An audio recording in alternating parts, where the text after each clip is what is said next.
I'm back. It's been a while, a few months. I apologize. I'm in university. I went to state university, got really busy.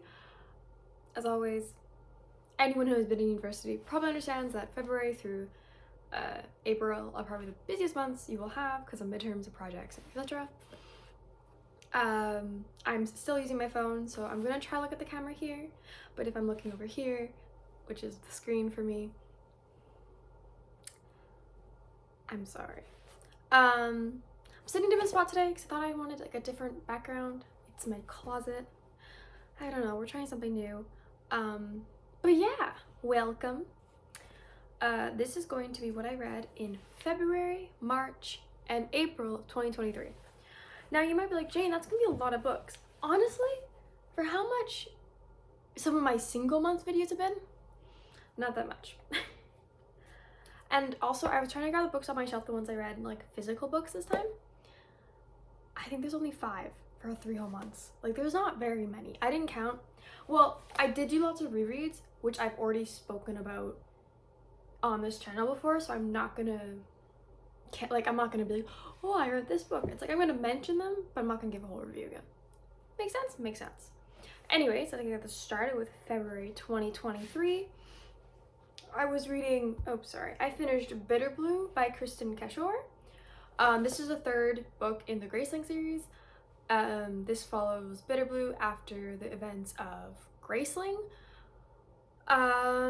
It's much more political than the other two, like Fire and Graceling.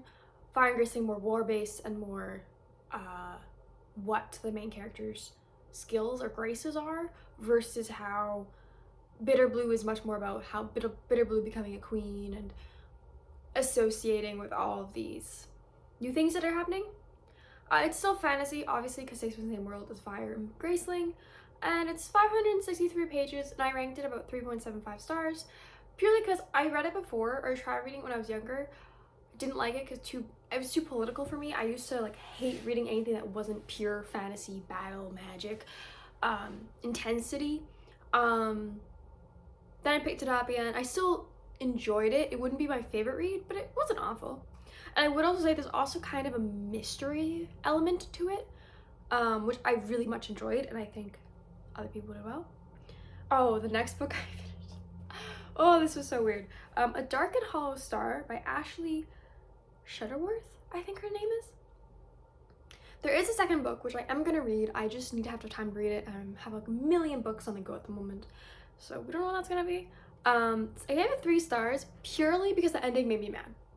Like, okay, so it's real world, fae, fantasy kind of stuff. Like, the main character is, I don't know how it works. She's like a granddaughter of the king of fae, but her dad was a human, and then her mom's the fae, so she's like not very powerful apparently, and all this stuff.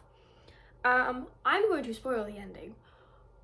It ends with her throwing a D20. Now, if you know what a D20 is, you probably know where I'm going with this. If you don't know, D20s are used in something called D&D, Dungeons and Dragons. This book literally uses the Dungeons and Dragons way of determining if you get to do damage or you get to hurt someone by her literally throwing a die in the final battle to do damage.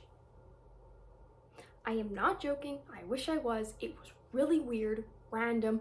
Like, the rest of the book was pretty good, but there's just that one ending. Like, she's given the die. Oh, when was she given it?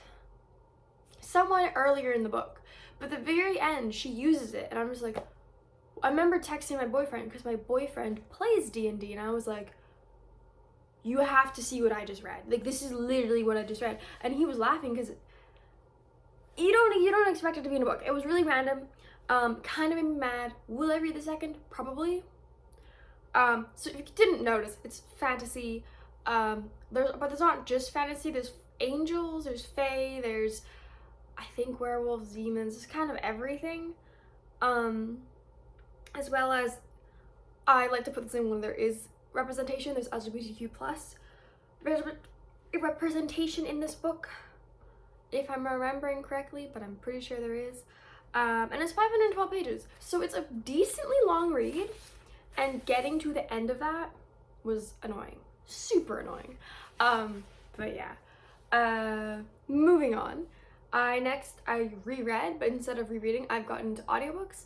Quite often I'll have audiobooks when I'm making supper, when I'm working out, when I'm playing on my Switch, or just when I relax. I listen to an audiobook now, and my rules with audiobooks, I have to read the book previously, which I think is a great method of doing it, honestly, because then I get to like listen to them again more closely, because without someone else is reading, you might hear different things than when you're reading. And this was How the King of Elfhame Learned to Hate Stories. I love this book, I love this series, I love Holly Black. Anything she writes, I will read. I'm a very fantastical, my favorite books are very fantasy, whimsical stuff, so clearly the Elfhame series is one of my favorite. Next, I do have the physical book for this. Oh my goodness. Harry Potter and the Chamber of Secrets I reread, but I've never spoke about it on my channel, so we shall speak about it now. For those of you who don't know, if you don't know the Harry Potter stories by now, you are living under a rock. I'm sorry. I gave 3.5 stars because the first few aren't my favorite books. Yeah, it's fantasy, obviously. It's 250 pages, very quick read. Something I've been doing with the Harry Potter reread is that I read the chapters along with, and then I go listen to the Potterless podcast. If you don't know what Potterless is, it's a podcast where this guy, like 6-8 years ago, like a long time ago, like but it was prior to Fantastic Beasts coming out, reads a few chapters and talks, and he knows nothing about Harry Potter, doesn't really like it either, and gets his friends who are crazy about Harry Potter to talk about it with him. And it's really interesting, and you get to see it from a different perspective, and you get to really like think about all the plot holes and stuff, which are problematic parts of Harry Potter as well, which I find very interesting. And as always, I'm going to give a little disclaimer whenever I do talk about J.K. Rowling's work. I don't support her views on any of the transphobia things and TERF things she says. I don't support it at all. And this is a very safe place for everyone. I just needed to point that out. But if you can find this book somewhere, I would like, they're warm, cozy reads if you want something very basic to read. You know? Next book I read is also a physical book I have. Song of Achilles. Madeline Miller. I got this book for Christmas. I rated it 4 stars. I feel like I should have rated it lower. Mostly rated 4 stars because I think I rated Circe 3 stars, and it's better than Circe in my opinion. It's just, I read the actual story. Like I didn't finish the entirety of the Iliad. Obviously, it's a massive book. I want to finish it this year. But last year for my degree, I took a classical mythology course where we dived into the story of Achilles and the story of the Trojan War, and that's essentially what this is. So reading it obviously was very interesting, but the problem is with it, it is essentially word for word what the myth is. So if you are very into mythology like I am, and you already know everything, it's not that sad. Like everyone I remember on TikTok, because that's why I wanted to read this book, was because everyone was like, oh my god, it's so sad, I cried at the end. And I read it, I'm like, oh yeah, they die. Do you not know that? It's one of the most famous stories in the world. Like, of course they die. Like, it just wasn't very... And everything else around it was like, okay, yeah, like, we all knew the Patroclus and Achilles potentially would have been lovers because the ancient Greeks didn't mind. Like, they didn't care about people being gay. It was more of, you need to have a wife to have children to make your name live on. But on whatever you do on the side, people didn't care. That was kind of how the ancient Greeks lived, if I'm correct. So I feel like it tried to be it tried to be very progressive and very... I feel people think it's more progressive than it is. And I also think the people who love this book don't know the story. And people who don't like it as much know the stories and actually love mythology and read the mythology books like the Iliad, the Odyssey, etc. So yeah, I will say it's very well written. I did like the parts where it was more about Patroclus than Achilles, because I feel like we know a lot about Achilles. But yeah, if you're really big into mythology, if you know the story by heart already and you know what happens, I wouldn't pick it up. I wouldn't buy it personally. If you just want a fun read it. I found it quite slow though. I think all of her books are slower paced though, I will say. But yeah, enough about that. You can tell when I don't like something, I go on more. Anyways, next book.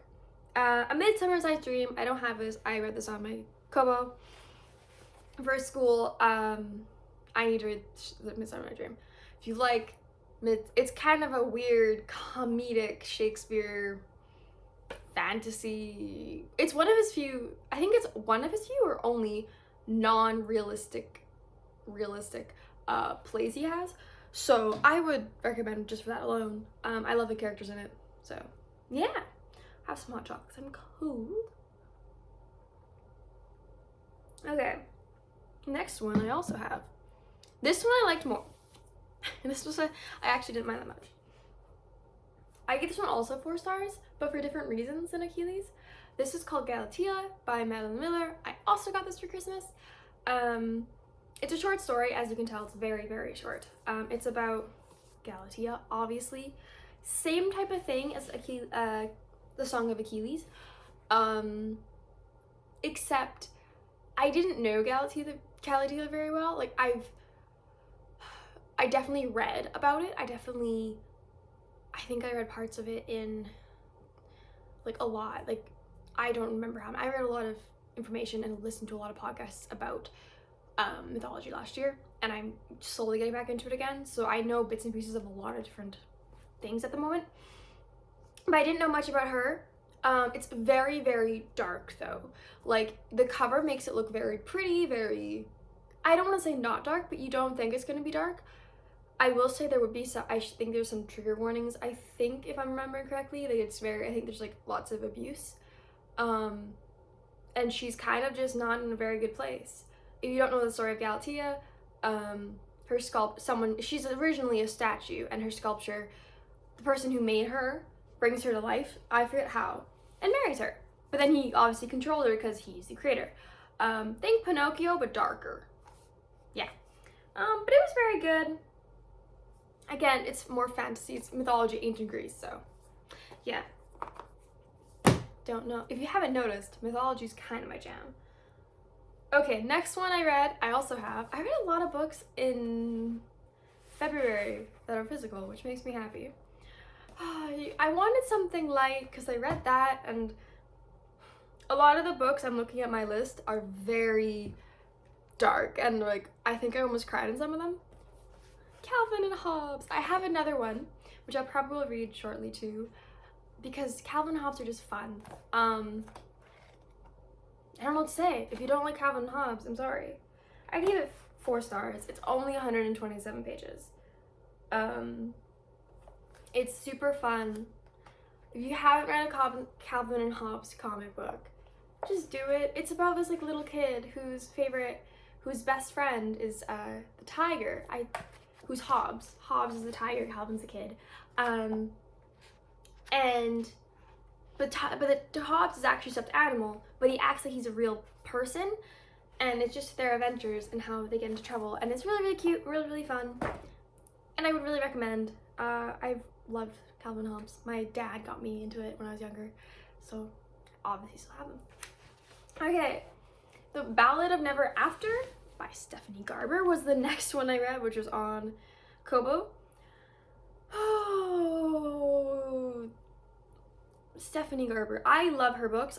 This is one of the authors I think is going to be turned into a Insta-buy author without reading books prior, because most of the time I read books before I purchase them. Like I haven't purchased any of her books yet, but I have loved every single one of her books. They are so amazing. This one I gave 4.5 stars. It is, I'm pretty sure, the second one to Once Upon a Broken Heart, which is the sequel trilogy of Carnival. It's fantasy emotional. It still follows oh my god, I forgot their names now. Jax and Evangeline. It's super twisted. There are things that go down where you're like, oh, I don't know what's happening. It's super just, it also has that weird, almost whimsical vibe to it, which I, again, love. So it's very, oh, and the cliffhanger, the next book isn't even out yet, I'm pretty sure. Because I remember I finished it late at night in my bed and I was like, oh my god, when's the next book? I need to put the next book on hold. It wasn't even out. So if that's not indication of how good it is, like, you want a book to be like making you want more if it's in a series, especially the middle book. So yeah, that was March apparent.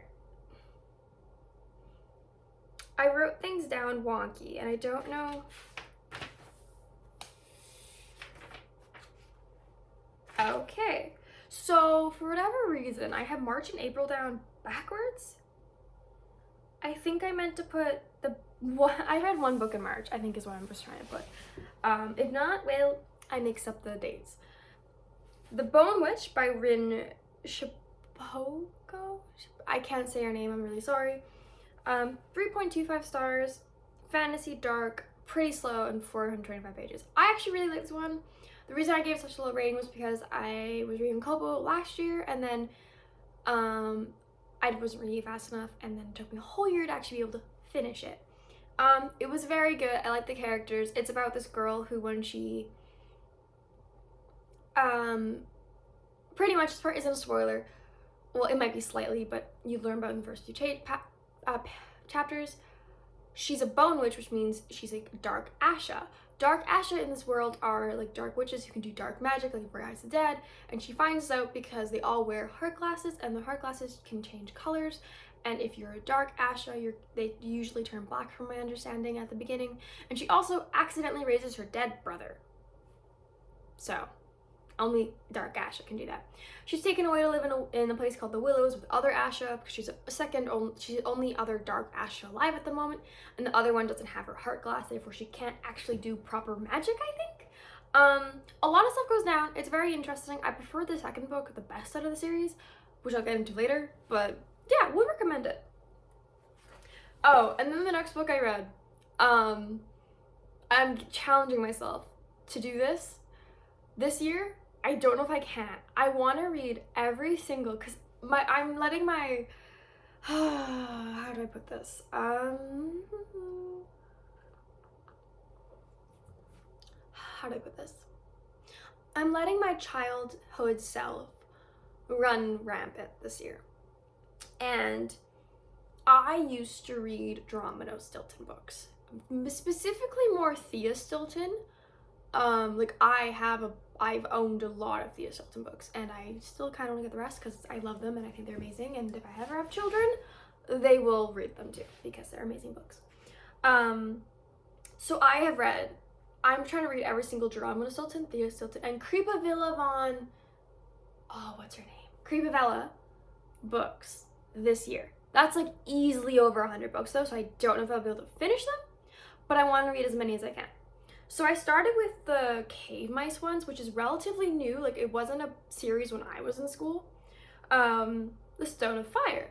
And I really liked it. I never knew there were different ones. When I was a kid, there was Creepavella, which is like the scary ones, Thea. And then just as I was getting too old, you're never too old for books is what I'm telling myself now.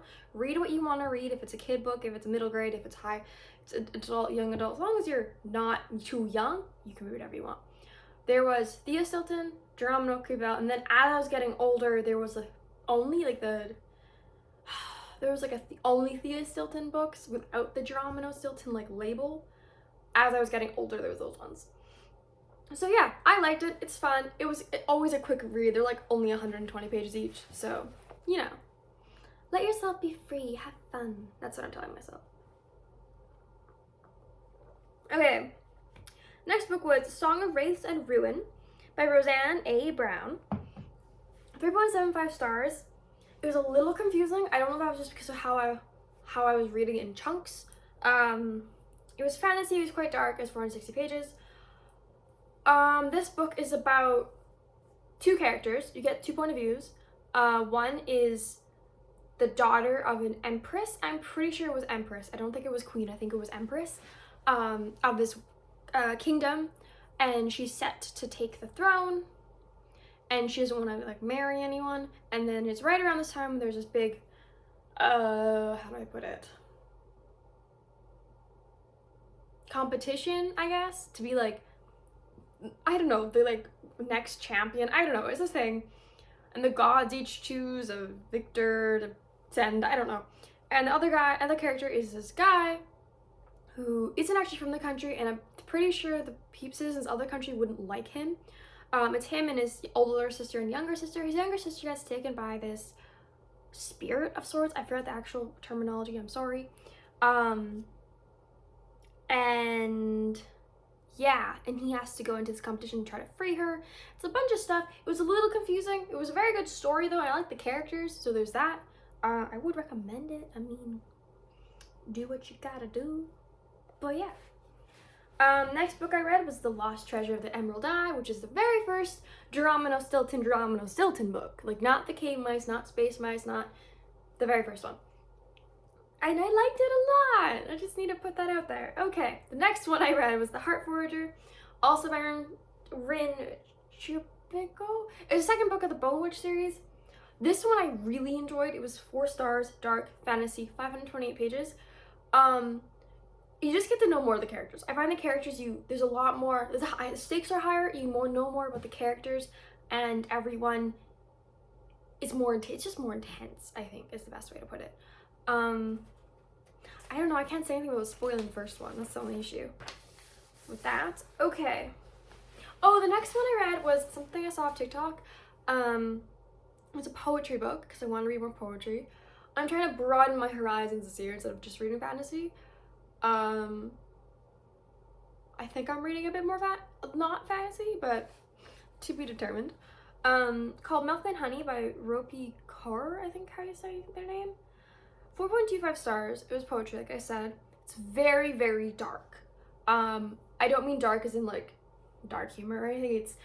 It talks a lot about sexual abuse, and the healing process, I guess you could say. And I think it even has a part with what love is and what love isn't. It's 200 pages. It was very good. It makes you think, which I think is what poetry should do. Poetry should make you think. But I didn't know about this before I read it. It was kind of a shock when I first read it, so I would just like put that out there. It is very dark, and if you're not someone who wants to read about sexual abuse or or very graphic things, I would stay away from it. Next one is my last physical book I have. A cheerier note.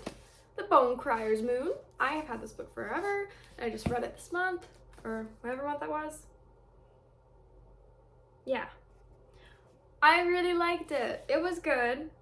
3.75 stars though. When I say I really like it, I liked it enough to like it, but there were some things that I didn't like, and that was the pacing. Like 1 second, this is a spoiler, I'm sorry, if you don't want to hear spoilers, skip like 30-40 seconds ahead, I don't know. They go from literally wanting to kill each other to 1 sentence later, him saving her life. Like wanting to save her life because, oh my god, this girl's like my love of my life. What? No.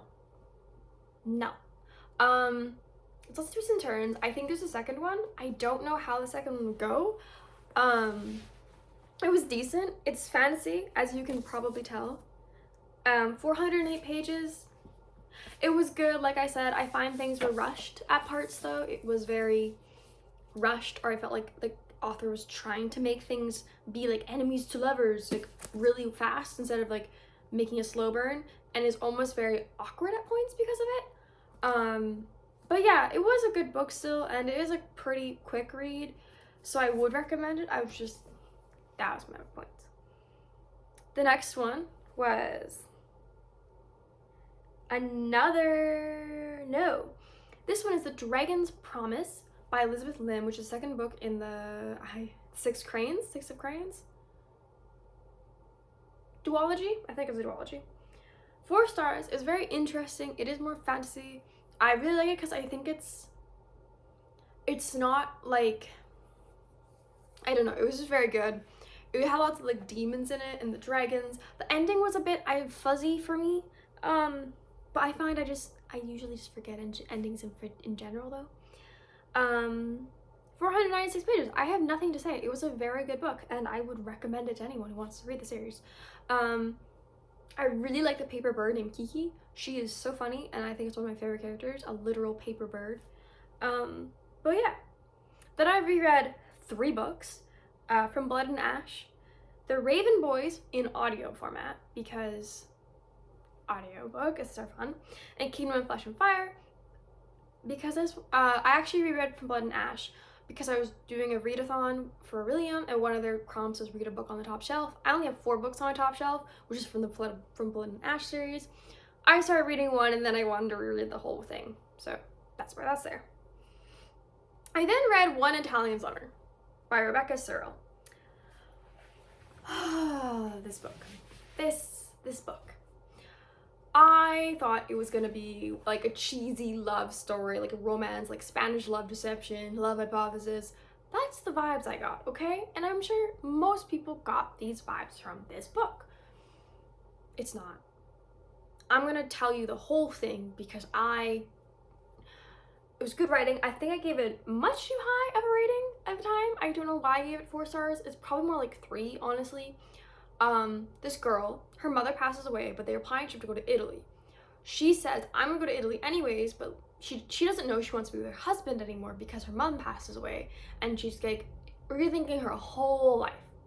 She goes to Italy by herself, stays in the hotel her mom and her are supposed to stay in. But then she starts seeing this guy, and there's like this whole thing, and doesn't see the guy first. Well, she meets this guy. He's like, oh, hi, how are you? And she's like, oh, good, I'm here. I'm in Italy, like Postiano, I think it was. How can I not be fine or something? And he's like, okay, nice to meet you. And he leaves.